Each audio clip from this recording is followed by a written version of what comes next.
چرا گوشت تیکه‌ای ها استفاده نمی کنید؟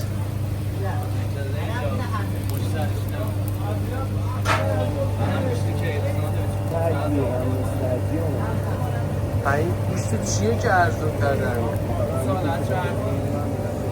چرخی یعنی از تیکه‌ای ارزون تره؟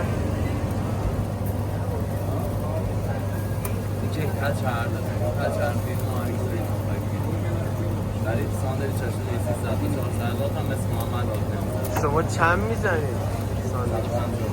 150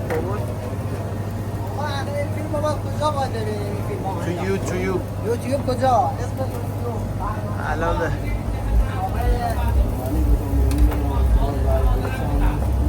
درآمدش رسیده به درآمد یه هفته‌ای چند ساعت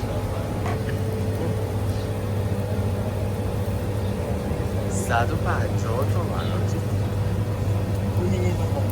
ما بر میخوریم 1 میلیون کمتر نیست ولی خب گوشتا سال حاضر رسیده بیاد آگر چند میلیون آگر چقدر میده نمیتونی بری اونجا کار کنی چرا؟ چون اجازه کار نمیدن اجازه کار نمیدن